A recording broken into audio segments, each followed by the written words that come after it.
नमस्कार दोस्तों, हर संडे की तरह आपके साथ जुड़ चुका हूँ। अर्बन कोऑपरेटिव बैंकिंग के बारे में मैं आपसे हर संडे बात करता हूँ और मुझे पता है कि आपको मेरे विचार अच्छे लगते हैं। आपसे रिक्वेस्ट है कि ये चैनल जो है, जो आपके लिए बनाया है, वो उसको लाइक कीजिएगा, सब्सक्राइब कीजिएगा, शेयर कीजिएगा और एक बात मत भूलिएगा, मैं YouTube से कोई पैसा नहीं कमाता हूँ। मैंने YouTube चैनल मोनेटाइज नहीं किया है। उसकी वजह यह है कि I would like to continue to serve the sector with whatever little knowledge that I have. I will be able to talk to you on every Sunday. That is the idea. पिछले 2 Sunday हमने cash management के बारे में बात की, जिसमें अविनाश जोशी जी हमारे साथ जुड़े हुए थे। इसी दौरान फरवरी महीने में एक बड़ी दिल दहलाने वाली घटना हुई। एक बड़ी बैंक, इसको रिजर्व बैंक ने सेक्शन 35A के अंदर, जिनका लाइसेंस नहीं सस्पेंड किया लेकिन उनके व्यवहार रोक दिए, लोगों को पैसे निकालने के लिए वहां पे रिस्ट्रिक्शन ला दिया। हालांकि अभी थोड़ा उसमें इंप्रूवमेंट है। सम 25,000 रुपीज पर डिपॉजिटर विल बी गिवन।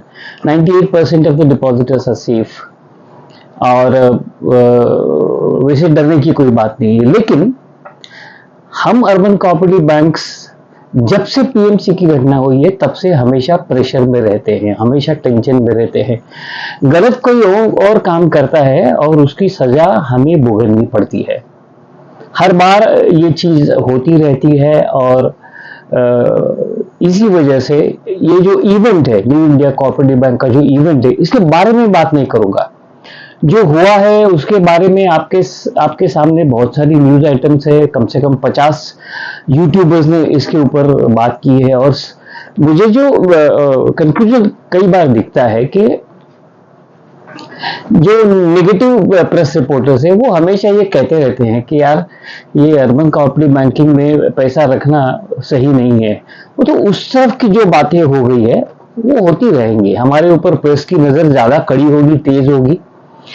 इसीलिए मैं अर्बन कोऑपरेटिव बैंकिंग के साइड से ये वीडियो बनाने वाला हूं कि हमें क्या सीखना है। न्यू इंडिया कोऑपरेटिव बैंक में जो भी कुछ घटनाएं हुई, सही हुई गलत हुई, वो तो डिटेल्स बाद में आएंगे, क्योंकि आज भी हमें पीएमसी के बारे में एग्जैक्टली क्या हुआ वो पता नहीं है। वो शायद सब रिपोर्ट बाद में है, कुछ गिने चुने लोगों को पता होती है और उसके बेसिस पे हम लोग बात नहीं कर सकते हैं। जैसे कि अभी जो पॉपुलर न्यूज है, 122 करोड़ का कैश विड्रॉल हो गया 5 साल में, या फिर एआरसी की प्रोविजनिंग का जो सर्कुलर है उसकी वजह से उनकी प्रोविजंस बढ़ गई, या फिर उनके टैक्सेशन की प्रोविजन आपको 22-23 की उनके रिपोर्ट में दिखती है। ये सब वजह है, मैं उसमें नहीं जाना चाहता हूं, क्योंकि क्या है, इसके बारे में पूरी जानकारी हमारे पास नहीं है। एग्जैक्टली क्या हुआ पता नहीं है।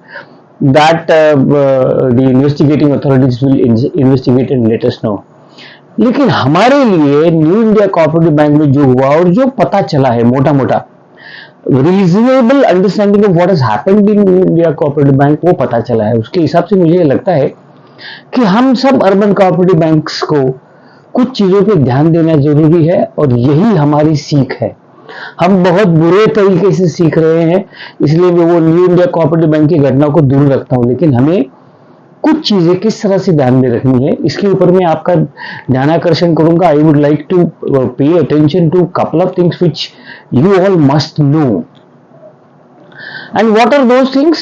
You remember when Shaktikanta Das was the governor of Reserve Bank of India, he had conducted several meetings with the urban cooperative banks in various parts of the country.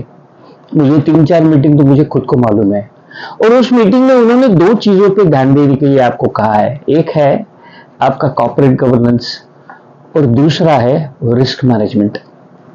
ये दोनों चीजों के ऊपर अर्बन कोऑपरेटिव बैंक्स में ध्यान देना जरूरी है। और तीसरी जो बात मुझे लगती है वो है internal control and systems. Reserve bank हालांकि उनके इंस्पेक्शन रिपोर्ट में इंटरनल कंट्रोल पे भाष्य करती है, लेकिन हम जानते हैं रिजर्व बैंक के बंदे तुम्हारे पास 7 या 8 दिन आते हैं, 12 दिन आते हैं, 15 दिन आते हैं, उनको तुम्हारी बैंक का पूरा पता नहीं चलता और data is at times misleading, is not correct. मुझे ये लगता है कि मैं कुछ चीजें आपसे कहूंगा जो आपको आपके बैंक के व्यवस्थापन में अगर नहीं है, if your management is not focusing on them, you need to concentrate and focus। One of the critical thing that the management or the top management, which includes senior level executives, is that you should focus on the improving the corporate governance within the bank. Improving the corporate governance, मेरे 3-4 video corporate governance के बारे में है। और सीधी बात कहूं corporate governance के बारे में कि हमें अच्छा बर्ताव करना है, हमें अच्छी चीजें लानी है, हमें रिजर्व बैंक के नियमों का पालन करना है, हमें इंफॉर्मेशन टाइम पे देनी है, हमें कोई गलत काम नहीं करना है। हो गया तुम्हारा कॉर्पोरेट गवर्नेंस। इसके अलावा कोई कॉर्पोरेट गवर्नेंस है ही नहीं। I mean this is what the corporate governance drives you at. आप किस तरह से काम करते हो, what are the methods and systems that you use. सुनने में आया है कि कॉर्पोरेट गवर्नेंस हैड फेल्ड। आपको शायद पता होगा, नहीं पता होगा, लेकिन मुझे सुनने में ऐसा आया है कि 2-3 साल पहले इसी बैंक को पुअर कॉर्पोरेट गवर्नेंस के बारे में रिजर्व बैंक ने पेनल्टी लगाई थी। आगे क्या हुआ पता नहीं है। दूसरी चीज मुझे जो लगती है वो ये लगती है कि banking is where you manage somebody else's money, and when you manage somebody else's money with a lot of people working under you, बहुत सारे लोग आपके साथ काम करते हैं, तो आपका इंटरनल कंट्रोल बहुत स्ट्रांग होना जरूरी है। वो इंटरनल कंट्रोल स्ट्रांग होने का मतलब क्या है कि तुम्हारे पास इंटरनल कंट्रोल डिपार्टमेंट शायद नहीं होगा, तुम्हारे पास विसल ब्लोअर पॉलिसी शायद नहीं होगी, तुम्हारे ऑडिटर्स एक तरह से काम करते होंगे, लेकिन तुम्हारा जो कंप्लायंस डिपार्टमेंट है उसको आपको सीआईडी की तरह इस्तेमाल करना है। मैं जब ये कहता हूं कि कंप्लायंस डिपार्टमेंट में आपको 2-3 बंदे एक्स्ट्रा रखने चाहिए, वो यही देखेंगे कि हमारा जो इंटरनल कंट्रोल का सिस्टम है या मेथड है वो सही ढंग से चल रहा है या नहीं चल रहा है। ऑडिटर ने कैश वेरीफाई कर लिया है, बात खत्म होगी, ऐसा नहीं होता है। You should have your own trusted people who will really verify the cash. Cash has to be verified with frequent intervals, and there has to be snap audits or surprise audits. Surprise audit का element का महत्व इस new India cooperative bank के घटना में और आगे ला दिया है। हम अच्छा काम करते हैं, जरूर करते हैं, लेकिन हम अगर इंटरनल कंट्रोल जो मेथड्स से हम काम करते हैं वो मेथड्स अगर हम लोग पक्के नहीं करते हैं, उसमें से लूप होल नहीं अगर निकालते हैं, तो ऐसी दुर्घटनाएं हमारे साथ भी हो सकती है। इसलिए आपको मैं आगाह करना चाहता हूं, आपको मैं वार्न करना चाहता हूं कि इंटरनल कंट्रोल पे आपको और एक चीज आप कर सकते हो, किसी सीजन्ड बैंकिंग प्रैक्टिशनर से या फिर चार्टर्ड अकाउंटेंट से तुम्हारे काम के हर एक मेथड जो है वो सही है या गलत है उसका इंडिपेंडेंट ऑडिट आपको कर लेना चाहिए। इंटरनल कंट्रोल सिर्फ कैश के बारे में नहीं होता है boss, it is regarding the internal accounts of the branch और द बैंक। अब internal control on the accounts और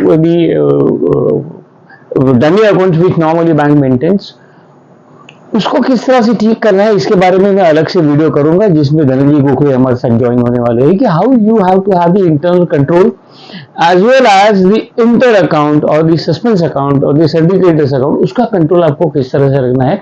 अलग से वीडियो में इसके ऊपर लेके आने वाला हूं, लेकिन ये जो छोटी छोटी चीजें हैं इसके ऊपर आपको ध्यान देना बहुत जरूरी है। Banking is the business of trust, but the business of trust has differential meaning. Customer जब देखता है तब वो ट्रस्ट अलग तरीके से देखता है और उसके लिए ट्रस्ट गिवन है। विश्वास जो है वो प्रिज्यूम करता है कि ये बैंक में काम करने वाले लोग विश्वास के पात्र है, इसलिए मैं यहां पे पैसा रखूंगा। हमें क्या करना है, जब इंटरनल कंट्रोल हम करते हैं तो हम लोग चेक्स एंड बैलेंसेस नहीं रखते हैं। और चेक्स एंड बैलेंसेस क्या होते हैं कि तुम्हारा जो भी काम चल रहा है उसको कोई दूसरा अंदरूनी आदमी ही देखे कि ये सही ढंग से चल रहा है नहीं रहा है। Absence of checks and balances can create lot of difficulties. Marathi में एक प्रॉवर्ब है जिसको कहते हैं कि कुंपणाली दर का शीत खाल्लं तर काय करणार। इसका मतलब ये है कि जो एग्रीकल्चर फार्म में जो फेंस आप लगाते हो उसकी प्रोटेक्शन के लिए, वही अगर खेत चर गया, खेत खा गया, तो उसका कोई मतलब नहीं होता, वो कंपाउंड का कोई मतलब नहीं होता। न्यू इंडिया कोऑपरेटिव बैंक में शायद यही हुआ है। अंदरूनी क्या कहते हैं उसको, टर्माइट या कीड़ या उसको बुरी चीजें, उसकी वजह से ये चीजें हुई है। और हम ये जानते हैं कि banking is money business and money belongs to somebody else, तो मैं हमेशा हर बार ये कहता हूँ कि डिपॉजिटर्स प्रोटेक्शन के लिए हमारे बोर्ड में हम लोग क्या चर्चाएं करते हैं कि भाई हम लोग डिपॉजिटर्स का इंटरेस्ट प्रोटेक्ट कर रहे हैं। हमारी कौन सी योजना है कि जो डिपॉजिट का इंटरेस्ट प्रोटेक्ट करेंगे, और ये चला जाता है तुम्हारे क्रेडिट बिजनेस के ऊपर। इसका लेटेंट आर्गुमेंट है क्रेडिट बिजनेस के ऊपर। जब आप किसी को लोन सैंक्शन करते हो तो क्रेडिट का रिस्क जो होता है वो आप सही ढंग से करते हो कि नहीं, आपका एपिटाइट क्या है और आप वेरिफिकेशन कैसे किस तरह से करते हो। अभी इसलिए मेरा ये मानना है कि now the time has come where even the bigger bank should ensure that they have internal investigation departments। हम लोग ये नहीं क्यों नहीं सोचते कि हमारा अंदरूनी एनफोर्समेंट डिपार्टमेंट होना चाहिए, अंदरूनी। And what that role of enforcement department will be, this enforcement department will be attached to the compliance department. और ये एनफोर्समेंट डिपार्टमेंट ये करेगा कि जो भी हमारी पॉलिसीज है, जो भी हमारी पॉलिसीज है वो सही ढंग से हो नहीं रही है, नहीं हो रही, तो उसको ठीक करना बहुत जरूरी है। सरप्राइज चेक के बारे में आपको बोला है, हर जगह, not only cash, the other accounts from where the systems are being used। Secondly, whether while debiting or creating a particular account, appropriate authorities and dual control whether it exists or not, ये देखना भी बहुत जरूरी है। कई बार ऐसा देखा गया है कि बड़ी चीजें जो हमें समझते नहीं है, we depend on someone else. जैसे कि ट्रेजरी में फ्रंट ऑफिस है, बैक ऑफिस है, मिड ऑफिस है, ये सब ऑफिसेस है, लेकिन हम इन 3 ऑफिसेस का ऑडिट नहीं करवाते हैं। हमें ऑडिट करना चाहिए फ्रंट ऑफिस का, मिड ऑफिस का और बैक ऑफिस का भी। क्यों करना चाहिए कि ये जो बंदे काम कर रहे हैं, जो टेंजेंट पे काम करना चाहिए, वो टेंजेंट पे काम हो रहा है या नहीं हो रहा है, क्योंकि वहां पे रिस्क आ जाती है। कौन सी रिस्क आती है? मिली भगत की रिस्क अगर ट्रेजरी में आती है तो समझ लो आपकी ट्रेजरी गई पूरी काम से। और एक बड़ी चीज, रिजर्व बैंक कम से कम 20-25 साल से ये बैंकों को बोल रही है, कोऑपरेटिव बैंक्स नहीं, कमर्शियल बैंक्स को भी बोलती है, किसी भी बंदे को एक जगह एक काम में पर्टिकुलर पीरियड के बाद रखना किसी भी धोखे से कम नहीं है। Yes, I am driving you towards the job rotation policy that exist. हम लोग कहीं ना कहीं बहाना निकालते हैं कि बंदा बहुत इंपॉर्टेंट है, बंदा बहुत सही काम करता है, और वही बंदा वही काम अगर करते रहता है तो उसको वेस्टेड इंटरेस्ट डेवलप होने के चांसेस होते हैं। आप जानते हो या नहीं जानते मुझे पता नहीं है, ये जो नीरव मोदी का जो लफड़ा हुआ था बोगस लेटर ऑफ कंफर्ट के बारे में, वो बंदा वहां पे 10 साल से काम कर रहा था। न्यू इंडिया कोऑपरेटिव बैंक के बारे में भी जो कैश का बंदा है वो 10 साल से 2 डिफरेंट बैंक में कैश पे काम कर रहा था। कैशियर्स रोटेशन हम लोग नहीं करना चाहते। क्यों नहीं करना चाहते? कि normally in various banks the cashiers post is an allowance carrying post, हम उसको कोई दूसरा काम दे नहीं सकते हैं। और इसीलिए जो स्टाफ अकाउंटेबिलिटी और रोटेशन की पॉलिसीज जो आती हैं उसमें ये कहा जाता है कि आपको you have to identify the riskier jobs and send the people on leave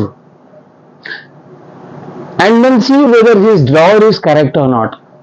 We don't do that sincerely, we have to do that very critically and very accurately। Blind trust बंद कर दो। आपके कई ऑडिटर्स ऐसे हैं कि वो हर एक ब्रांच में जाके कैश वेरीफाई नहीं करते हैं, और वो डिपेंड किसके ऊपर करते हैं? वो ब्रांच मैनेजर्स के सर्टिफिकेशन के ऊपर। वो किस में आता है? Management representation। Branch manager certifies that the cash is accurate, that's where the risk enters। You must have a person who is not connected with the branch verifies certain elements, जैसे कि locker में रखे हुए gold के pouches हो, cash हो, या फिर सेफ डिपॉजिट वॉल्ट के आर्टिकल्स हो, सही जगह पे है ना, और वो जो रिकॉर्ड है उससे उसके हिसाब से टैली होता है या नहीं होता है। साल में 2 बार करना चाहिए, मिनिमम ट्वाइस इन ईयर। और कई बार ऐसे देखा गया है, I was in public sector bank, और पब्लिक सेक्टर बैंक में था तो महासागर था। आजकल वो प्रैक्टिस नहीं है, लेकिन मैं जब छोटा था, I was just a junior officer, I had come across instances in my then bank where the cashier used to give some cash in the morning, and that the person who is taking that cash used to return that in the evening, and the cashier was earning money by way of some charges or interest। So Midway cash cheque करना जरूरी है। Opening closing तो दुनिया करती है, Midway transaction break करके आपको cash verify करने की ऐसी कोई दुर्घटना आपके साथ तो नहीं हो रही है। और जैसे देखा गया है कि हमारा जो स्टैट्यूटरी ऑडिट होता है, वो statutory audit depends upon the quality of audit. अभी बीआर एक्ट का जो नया अमेंडमेंट आया है, उस अमेंडमेंट ये कहा गया है कि जो स्टैट्यूटरी ऑडिटर्स की जो फीस होगी, वो फीस आपको डिसाइड करनी है। मेरा है आपसे मानना है कि do not compromise quality, make auditors responsible for whatever statements that they give, make them responsible, pay them, doesn't matter, pay them handsomely, no issues, let them perform for your bank. Once they do that, you are assured that assurance function you should extract from the auditors, and when that is missing, the events like this happen. Events like this bring a very bad name to the sector. So give due importance to audit and their observations. Ensure that the audit observations are escalated to the compliance section for ensuring that the compliance is being done properly. Now, if you do not have a compliance department, your bank is small, you can take interest wherein you can ensure that whatever the auditor's observations are taken care of. If auditors fail, yes, your bank suffers, but then you have somebody who is an outsider to blame. Ensure that your auditor is absolutely critical about you. If he talks good about you, that's not good. He should talk bad about you, but that's what his job is, to find the flaws. Clean audit report अगर आता है तो समझ लो कुछ ना कुछ गड़बड़ है। क्लीन ऑडिट किसी भी संस्था में आएगा नहीं, क्योंकि जिस संस्था में 100 के ऊपर बंदे काम करते हैं, कहीं ना कहीं कुछ छोटा मोटा गलत हो जाता है। वो जो छोटा मोटा गलत होने की संभावना है, उसी को अगर इग्नोर करते हो तो वही बड़ा हो जाता है। कहने का तात्पर्य ये है कि हमें ये सीख लेनी है कि हमारे इंटरनल कंट्रोल, इंटरनल सिस्टम्स और कॉर्पोरेट गवर्नेंस किस तरह से है। जैसे पीएमसी बैंक के बात हुआ, I mean there were pockets where there was erosion in deposits of some banks. In case of New India, that seems to have not happened across the sector, although it is concentrated in Mumbai area and a branch in Gujarat. The contagion was not widespread. Of course, the English press tried to virtually write articles where how you should not keep money with cooperative banks because they are useless.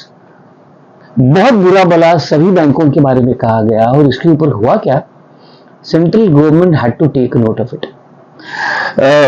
Ajay Seth, who is the secretary to Department of Economic Affairs, came out within 2 days. He came out and he gave a statement that you cannot paint all the banks in one single brush. गलत काम कहीं अगर हुआ है, गलत काम अगर किसी ने किया है, तो उसकी पनिशमेंट तो होगी, लेकिन इसका मतलब ये नहीं है कि सभी कोऑपरेटिव बैंक इस तरह से है। मेरी आपसे रिक्वेस्ट ये होने वाली है कि भाई आप जो काम करते हो, अच्छा काम करते हो, आप प्रेस की तरफ ध्यान दीजिएगा। प्रेस आपके ऊपर नजरें गड़ाए हुए हैं।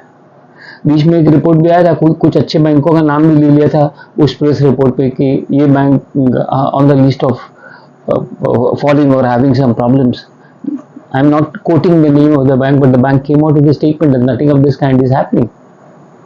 ये ध्यान आपको देना है। आपके एरिया में प्रेस आपके बारे में क्या छापती है, ये आपको सोचना है और उसके ऊपर आपको एक्शन लेना है। डरने की जरूरत नहीं है, लेकिन press and the vested interest within the media would like to bring you down because their intention is totally different. हमारा इंटेंशन है कि हम सेक्टर के लिए काम करते हैं, सेक्टर में हम अच्छा काम करते हैं, हम अच्छा काम करते रहेंगे हमेशा की तरह. एक कुछ गलत घटना हुई है, इसकी वजह से हमें डरने की जरूरत नहीं है. Confidence building measure at your end you should take for the members. You can organise the members meeting where and you can share the things about you. Doesn't matter if you are under staff. Even if you are under the staff, you should take your members into confidence because that's where चिंगारी वहीं पे लगती है. तो चिंगारी लगने के पहले आपको काम करना है.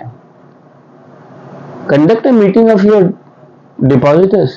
Take them into confidence as to what you are doing, what are your financial condition, how you are taking the bank forward. Whatever good thing that you do, try to give it a publicity. It has to be published. For the simple reason there are people who are watching you. And at the end of it मुझे लगता है कि ये जो NICB की घटना हुई है, हमें सीख यही मिली है कि हमें corporate governance, risk management, job rotation, ऐसी कुछ जो अंदरूनी चीजें हैं उसके ऊपर काम करना चाहिए। आप YouTube पे जाओ या आप किसी भी प्रेस रिपोर्ट में जाओ, NICB के बारे में या न्यू इंडिया कोऑपरेटिव बैंक के बारे में बहुत कुछ बुरा भला कहा जा रहा है। कुछ गलत एलिमेंट है या है ये बात अलग है, लेकिन उसके लिए सेक्टर को बदनाम होने की जरूरत नहीं है। सबसे इंपॉर्टेंट चीज ऐसी है कि हिम्मत रखो। आप अच्छा काम करते हो, आपको किसी से डरने की जरूरत नहीं है। Do right things, do correct things, take people into your confidence, you will have no problem. मुझे ये लगता था कि पीएमसी के बाद में NICB यानी हमारे ग्रोथ पर डेंट पड़ेगा, ऐसा नहीं होना चाहिए। हम तो चाहते हैं कि सेक्टर अच्छा बढ़े, अच्छी तरह से काम करे, और उसी के लिए हम लोग भी हमेशा इसमें लगे हुए हैं। जैसे मैंने आपको बताया कि मैं हर संडे आपको कुछ ना कुछ देने की कोशिश करता हूँ। वजह यही है कि आपको कुछ आइडियाज मिले किस तरह से करना है। आपको अगर मेरे विचार अच्छे लगते हैं, मैं जो आपसे कहता हूँ वो अगर अच्छा लगता है आपको, तो इस चैनल को लाइक और सब्सक्राइब कीजिए। There are several people who are watching the videos but not liking it or sharing it. Subscribe, आपके पूरे बैंक में जितने लोग हैं सबको बोलिए कि ये YouTube चैनल सब्सक्राइब कीजिएगा। फायदा ही फायदा है। आपको जो एक्सपीरियंस और जो प्रैक्टिकल बैंकिंग टिप्स जो है हम लोग देते हैं, उसका एडवांटेज आपको हमेशा मिलने वाला है। और YouTube का एडवांटेज ये है कि आप जब चाहो तब इसे देख सकते हो। आपको कोई डेडिकेटेड टाइम देने की जरूरत नहीं है। हफ्ते भर में जब तक अगला संडे का वीडियो आता है तब तक आप वो वीडियो को देख सकते हो, मुझे सवाल पूछ सकते हो, मैं ईमेल देता हूँ। You can ask me questions. Let's make the sector healthier and don't get bog down with one particular incidence. Anyway, thank you for watching. Thank you.